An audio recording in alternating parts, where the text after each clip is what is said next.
mulutmu harimaumu. Itu merupakan fitnah yang kejam.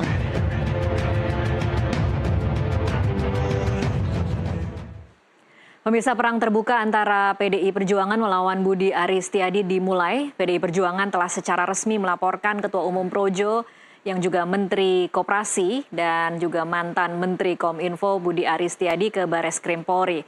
Dalam laporannya, PDI Perjuangan menyebut fitnah dilakukan Budi Ari karena menyebut partai PDI Perjuangan terlibat dalam kasus judi online di Kominfo. Untuk membahasnya sudah bersama saya di studio Wakil Ketua Umum Projo, Freddy Alex Damanik. Tapi sebelum berdiskusi kita akan simak informasi berikut ini.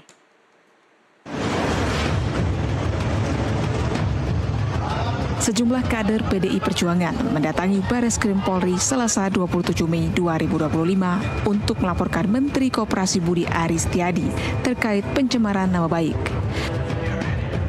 Kami ini sebagai kader PDI Perjuangan rasa tersakiti atas pernyataan ya yang disampaikan oleh Budi Ari yang menuduh katanya PDI Perjuangan yang main ini semua dan Bapak Budi Gunawan. Nah ini kami PDI Perjuangan, kader PDI Perjuangan, kami merasa bahwa apa yang disampaikan itu adalah fitnah. Sebelumnya viral rekaman suara diduga Budi Ari menyampaikan kepada wartawan menuding PDIP dan Menko Polhukam yang disebutnya menerima 50% jatah pengamanan judol.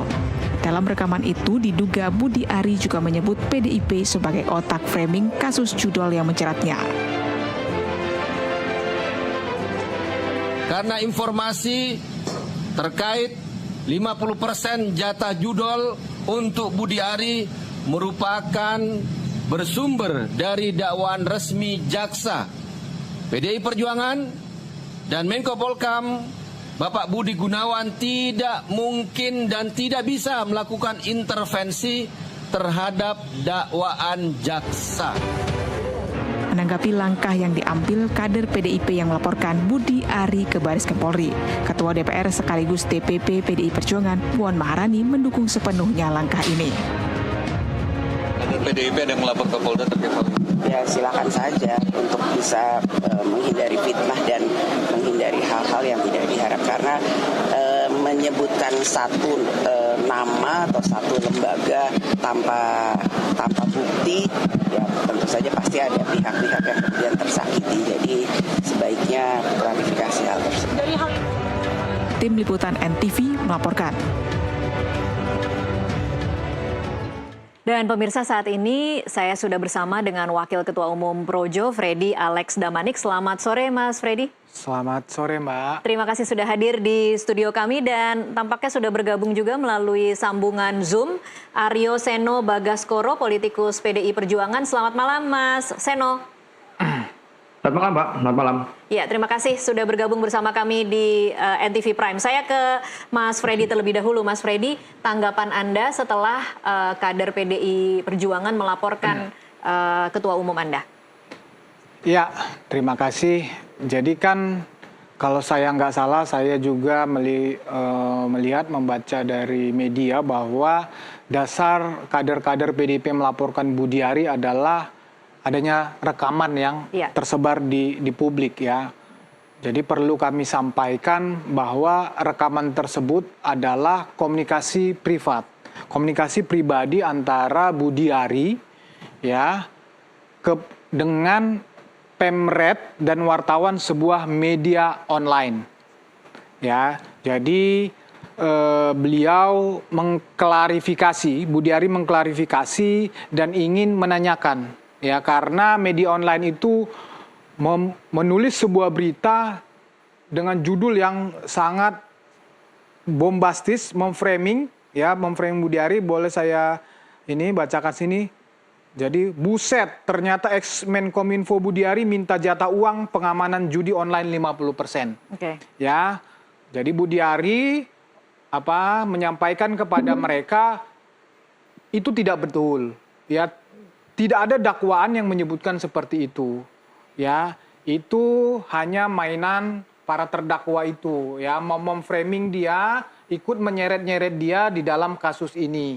Ya, itu yang dia sampaikan di dalam komunikasi tersebut. Tapi namun ya Budi Ari minta Ya, karena oleh wartawan saya tulis ya, dia bilang jangan ditulis dulu, jangan dipublikasikan karena menurut Budi Ari timingnya nggak tepat. Nanti saatnya dia akan melakukan klarifikasi langsung perihal ini. Cuma dia langsung komunikasi dengan Pemret dan wartawan tersebut karena dia tidak ingin ya wartawan itu ya ikut-ikutan memframing Budi Ari karena itu tidak betul. Karena di dakwaan itu tidak disebut ya ada bahwa Budi Ari menerima jatah bahkan menyetujui, mengetahui atau meminta jatah. Jadi itu sangat merugikan Budi Ari. Oke, nah, tapi itu sekali lagi itu komunikasi privat. Oleh karena itu tidak tahu bahwa itu direkam. Tidak tahu. Budi Ari dalam hal ini tidak tahu itu direkam, ya ini penting, dan tidak tahu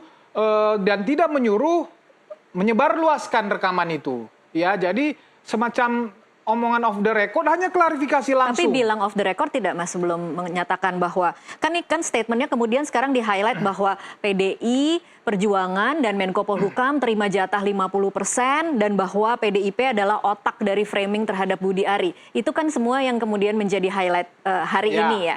Apakah itu memang benar-benar dikatakan dan apakah sebelumnya mengatakan off the record? Tidak mengatakan off the record, tetapi dibilang jangan ditulis di situ, jangan dipublikasikan. Nah, jadi Budi Ari sudah melakukan tabayun dengan Pemret dan wartawan ini, ya. Pemret dan wartawan ini sudah melakukan tabayun.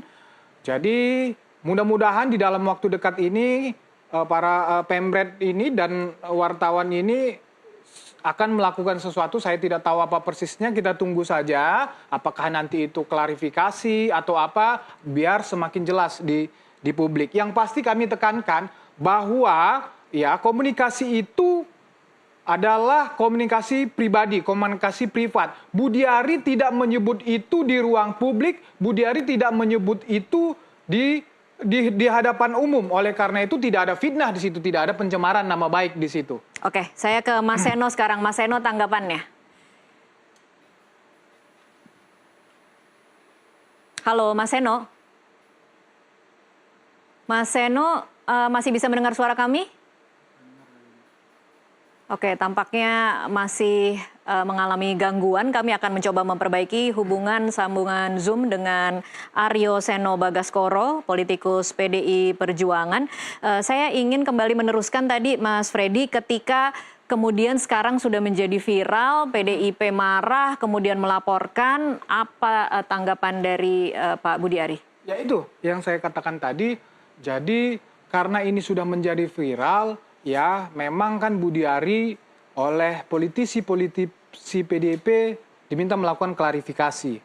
Nah, sebelum melakukan klarifikasi, beliau tabayun dulu kepada, saya bilang tadi, Pemret. Tabayun ini maksudnya mau ngapain nih, Mas? Ya, ini kan menyebar. Menyebar. Beliau mau bertanya, ya, apakah itu benar kalian misalnya yang menyebarkan, kepentingan kalian apa, kan begitu, niat kalian apa. Sudah dapat jawaban belum? Ya itu yang saya sampaikan tadi. Saya sampaikan tadi, mudah-mudahan di dalam waktu dekat ini para wartawan dan Pemret itu akan melakukan sesuatu. Kita belum tahu persisnya apakah klarifikasi atau mencabut itu rekaman. Pokoknya akan melakukan sesuatu. Kita akan tunggu bersama-sama. Yang pasti saya sampaikan tadi, saya sampaikan sekali lagi, tidak ada niat Budi Ari, ya, tidak ada niat Budi Ari untuk mencemarkan atau menfitnah PDIP dalam hal ini. Oke. Ya. Mengapa tidak mengatakan itu sendiri sekarang?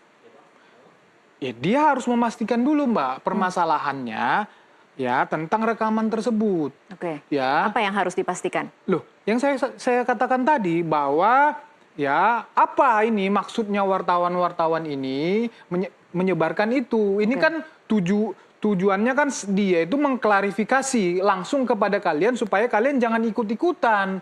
Itu kan framing jahat, ya. Itu kan framing. Jadi kalian jangan ikut-ikutan. Nah, tujuannya seperti itu. Terus kemudian kenapa disebarluaskan? Nah, jadi itulah tujuannya Budi Ari melakukan klarifikasi itu. Jadi kami melihat memang di sini ya rekaman ini atau penyebar luasan rekaman ini tidak sesuai dengan kaedah-kaedah atau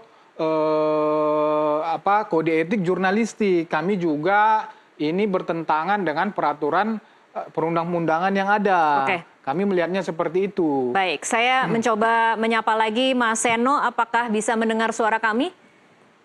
Bisa Mbak, selamat malam. Malam. Mas Seno mungkin tadi mendengar sedikit komentar dari Mas Freddy yang mengatakan bahwa itu rekaman yang seharusnya tidak menyebar ke publik. Mungkin tanggapan dari Mas Seno? Baik, terima kasih. Jadi sebetulnya ada dua perspektif di dalam case persoalan ini yang dari kemarin sudah cukup ramai kita bicarakan. Yang pertama adalah dari case penyebarluasan hasil rekaman itu yang hari ini bisa dinikmati oleh siapapun, didengarkan oleh siapapun di medsos dan tersebar secara luas. Yang kedua adalah soal materi substansi yang dibicarakan di dalam percakapan itu. Iya. Nah, buat kami di PDI Perjuangan dan masyarakat awam pada umumnya, kami memang tidak tahu bagaimana kok tiba-tiba ada rekaman itu muncul. Yang pasti bahwa rekaman itu ada adalah sebuah fakta.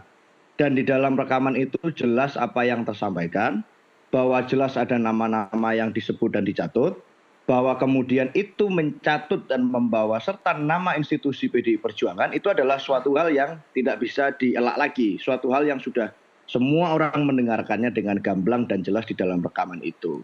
Soal bagaimana rekaman itu muncul, soal siapa yang pertama kali menyebarkan tentu kita tidak tahu. Tetapi bahwa ada rekaman itu dan sumber suara dari rekaman itu bisa diidentifikasi, itu tentunya hari ini kami dengarkan bersama-sama. Nah, bahwa ini menjadi suatu masalah bagi kami, Mbak, secara prinsip ya, bagi kader-kader PDI Perjuangan secara umum, bukan karena penyebutan nama per nama, tetapi karena ada penyebutan institusi di situ. Gitu. Jadi ada PDI Perjuangan, jelas tuh. Jadi bukan oknum, bukan orang, bukan tokoh, bukan nama siapa, bukan.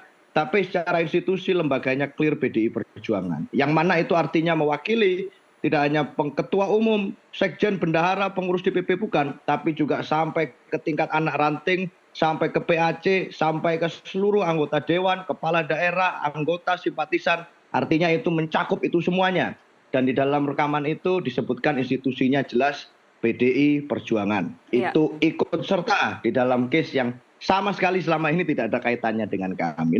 Kalau kemudian habis itu gitu ya, kalau ada oknum-oknum misalnya disebutkan ini kan dulu ada ini, ya itu kan bukan berarti semua institusi, tidak bisa dong ditepuk rata seperti itu. Nah, hari ini kalau kemudian ya ada kader-kader kami yang punya rasa sense of belonging, ada kader kami di bawah yang merasa tersinggung dengan apa yang dia dengar di media sosial, maka tentu itu adalah hak konstitusional kawan-kawan untuk bisa melaporkan persoalan ini ke ranah hukum agar kemudian tidak jadi rame-rame protes-protes di mana-mana tapi tidak ada jalan keluar yang terbaik. Nah, jadi kami menghormati hak konstitusional itu meskipun DPP partai tidak memberikan arahan secara langsung untuk membawa ke proses hukum, tetapi pada saat ada kader yang melakukan langkah hukum tentunya kami memberikan ruang penghormatan atas hak konstitusional yang mereka gunakan. Saya rasa itu.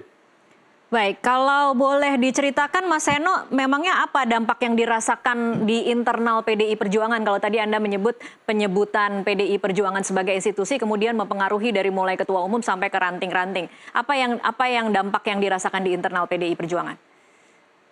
Ya, dampak yang signifikan tentu tidak terasa gitu. Tetapi karena yang menyampaikan ini adalah seorang pejabat negara aktif, seorang menteri yang punya jabatan mentereng di kabinet Presiden Prabowo, tentunya kan ini jadi persoalan. Masa sih seorang menteri di kabinet yang punya tanggung jawab besar gitu, hari ini ada misi besar, Operasi Merah Putih, pemulihan dan percepatan ekonomi dan lain sebagainya, itu hari ini berkata bahwa kami PDI Perjuangan, ini institusi ya, lembaga PDI Perjuangan, itu terlibat dalam case terkait dengan judi online. Nah, buat kami itu suatu persoalan. Gitu. Nah, secara kebatinan, secara bersama-sama ya kami pasti terganggu dan terusik gitu. Tidak usah sampai ke ketua umum, kader-kader di bawah sekalipun kan orang ada banyak kader-kader kami orang baik-baik, orang yang setiap hari berjuang untuk menghidupi keluarga dan nafkahnya sendiri-sendiri gitu ya, yang percaya pada PDI Perjuangan dituduh terlibat di dalam suatu organisasi yang mendukung judol. Rasanya kan ini tidak baik gitu. PDI Perjuangan ini bukan lagi soal politik, tapi ini soal marwah dan soal kehormatan partai. Saya rasa itu. Baik, kita harus jeda untuk break azan maghrib wilayah Jakarta dan sekitarnya. Pemirsa tetaplah bersama NTV Prime, kami masih akan kembali sesaat lagi.